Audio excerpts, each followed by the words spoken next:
All right, welcome to a special Sunday edition of Energy Boom 101. This is the Sunday sermon brought to you from the greatest, what the hell is this thing called basically? A water fountain? It's more than a water fountain. Whatever it is, it's unbelievable. It's a garden. It's a water garden. It's nestled, hidden amongst the glory of the Boom U campus. That campus that is a crucible of consciousness and in which the minds of Boom U are illuminated and on fire, and we're making all this shit up. Just another bad slogan. Oh shit. That's huge. Hang on. We're right at the heart of a bell. And you ask not, my friends. Okay, so bong, bong, bong, bong, bong, bong, bong, bong hit would mean it's 30 minutes past the hour here at Boom U, opening up a crazy Sunday sermon in the patch from the finest water gardens that can be found. We're now going to give you a nice little top view. What I always like to show, in addition to listening, can you hear it? The gentle gurgle, without a doubt, the greatest shell I've ever seen. Boom! Boom spot. Let's make our way out here. We're thinking about doing the full 360 rotation around this thing, but you wouldn't be able to handle it. It's out of control. So we're going to do a swing, little jazz camera, swing, and we're going to show you the sort of the sprawling view of Boom U. We'll be protected underneath one of these glorious trees here. This, of course, is the Great Lawn, the Great North Lawn, or the Great Yawn until they get something going. I'd recommend someone come out here and do some Tai Chi. One person who knows how to do it could show up out here. I'd say right about there, works every time in Vegas. I'd say at the crack of dawn, which is about 10 a.m., and start doing Tai Chi. People will catch on. It would be incredible. And eventually we could even probably have someone put up a little banner that sponsors it. In the meantime, this is a Sunday sermon from the patch, from Boom U. We're going to give you a nice shot of what's going on over there. That's the good president's house. That's the, I don't even know what the hell that is. We always call it the Hotel California. You start sweeping down this way, you could head right down Buchanan Street right there and get your way to Buchanan's Bikes. You can spin over this way, and you can see the Old Town Tavern, which is now Louie's, owned and operated by Hal Smith and Bob Stoops. I think that's right. If it's not right, I'm sure I'll be sued here pretty soon. Then we can spin around this way, and you can see, I think that's an old, that might be Carson Engineering Hall. No one knows for sure. But we're going to look and see what kind of Sunday sermon we can provide you today from the world of energy. It always looks like there's something interesting, and today should be no different, considering we just found a newspaper that says something about Chesapeake spinoff plans are expected to slash debt.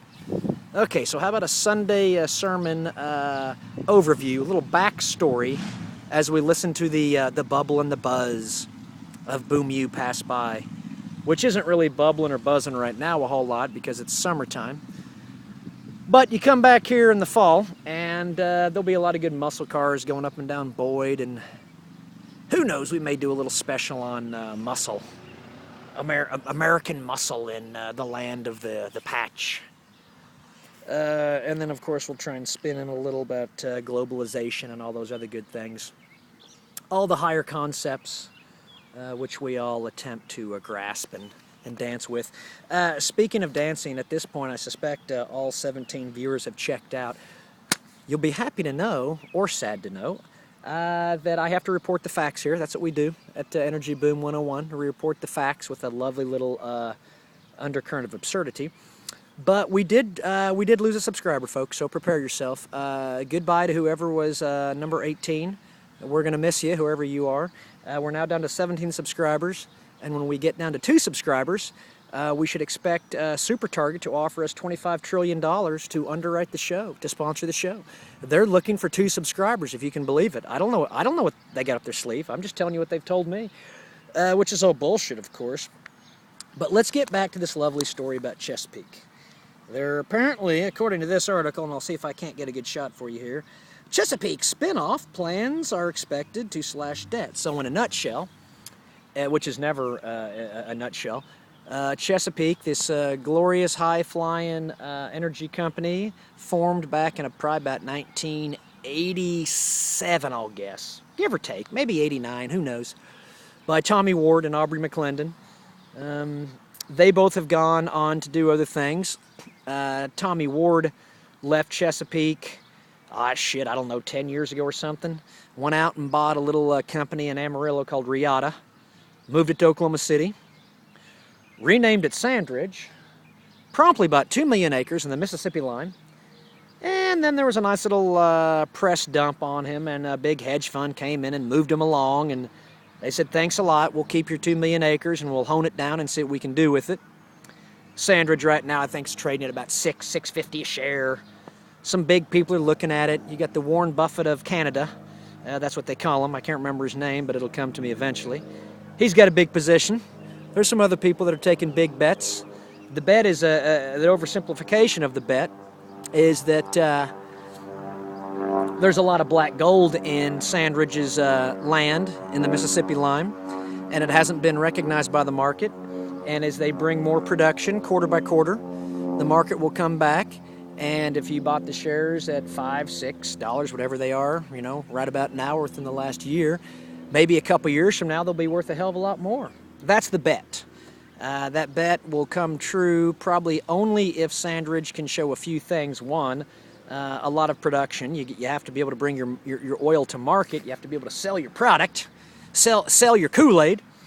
And then number two, there's all sorts of other issues that can affect its profitability, but they have to be pretty profitable.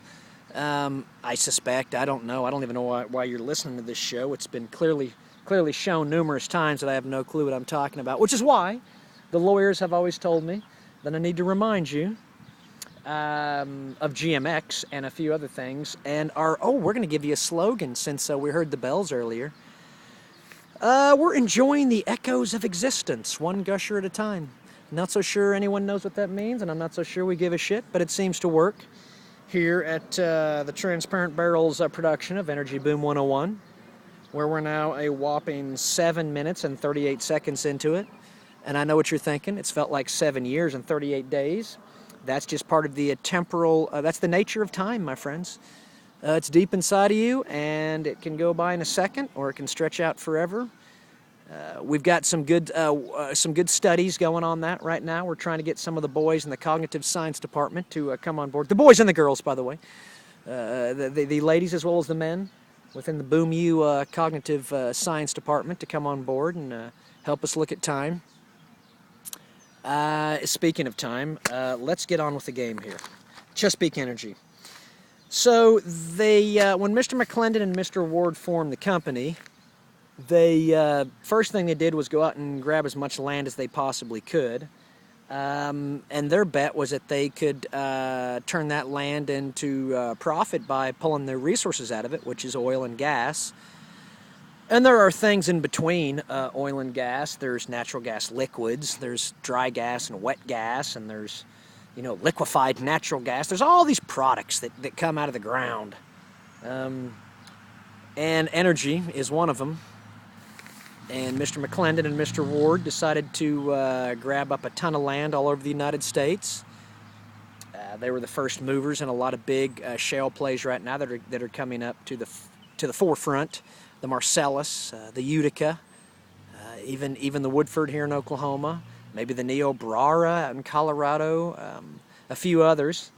But they did that, and then, I don't know, however many, maybe a couple years ago at most, in addition to Sandridge getting a big press dump orchestrated that then allowed a hedge fund to come in and sort of usher Mr. Ward out, who now has his new company, Tapstone Energy, kids. And I think he's still betting on the Mississippi line. But you had a little press dump that drove Mr. Ward out, and then you had another press dump on Chesapeake that drove Mr. McClendon out, and Mr. McClendon now has American Energy Partners. And it's sort of, best I can tell, sounds like they're basically organizing their assets around what Mr. McClendon brought to Chesapeake, and there's nothing wrong with that. One good way to look at Chesapeake under the leadership of Mr. McClendon and Mr. Ward, but probably more so Mr. McClendon, a good analogy might be, since we're here at Boom U, is to think of a football team. And the first thing you do is you bring the talent to the game, and then if you see if you can't make it work. And I would imagine at this point it looks pretty clear that Chesapeake under Mr. McClendon and Mr. Ward gathered about all the talent you could imagine, but they were a little flamboyant in their ways, so they were told to move it along and find another game.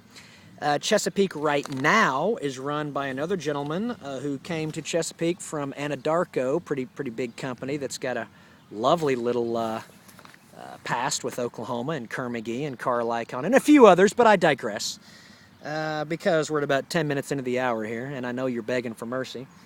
It's a Sunday sermon. We're talking about Chesapeake. We're giving you the backstory. There'll be more videos tonight when we bring you live from the Summer Breeze concert in Lions Park, Norman, Oklahoma. I think there's a bluegrass band from Austin, but I digress. So Chesapeake right now, as this headline would let you know, is trying to spin off a lot of their assets so they can reduce their debt, because when Mr. McClendon and Mr. Ward gobbled up all that land however many years ago, they took on a shitload of debt to do it. There's your risk, and now that risk will pay off if they can pay off that debt and then become, get a lot of cash flow, and then Wall Street will come pouring in. Best I can tell, cash flow seems to bring everyone to the common shares. So that's what the new guy at Chesapeake, Doug Lawler from Anadarko, is trying to do. It looks like he's gonna take everything that was collected in the Chesapeake house, and he's gonna find the stuff that's worth a lot of money if they just open up the doors and sell it to the outside market. And that's called a spin-off sometimes. Other times they just flat sell it. But this headline, if we've got time, I'll read you the story. It's probably pretty interesting. In a nutshell, and by the way, let's give credit here. This is, let's see if we can't get a good shot of this. There, that's not a bad shot. It's not a good shot, but it's not a bad shot. Jay Marks is the reporter here, the business writer for the Oklahoman, easily one of the greatest newspapers ever. And let's just go ahead and I'm going to let you sort of check out Boom U as I read this. Chesapeake Energy Corp is planning a series of moves designed to reduce its debt and financial complexity with only a minimal impact on its push to increase production. Here's how I would read that paragraph. This writer is telling you, and he's got to have his, I'm sure he's talking with Chesapeake, because I'm pretty sure Chesapeake has probably given him this information. First, let's take this, not word by word, because that's brutal, but sentence by sentence. Chesapeake Energy is planning a series, notice that, a series of moves, that's even better, think of the chess game, a series of moves designed, so series meaning you're going to get 1, 2, 3, 4, 5 maybe, 1, 2, 3 o'clock, 4 o'clock rock, I don't know, maybe Bill Haley's a part of this whole thing. But Chesapeake Energy is going to do a series of moves, so let's track these, and let's hope that we get 3 or 4 of them. And the first one will be whatever their big spinoff is.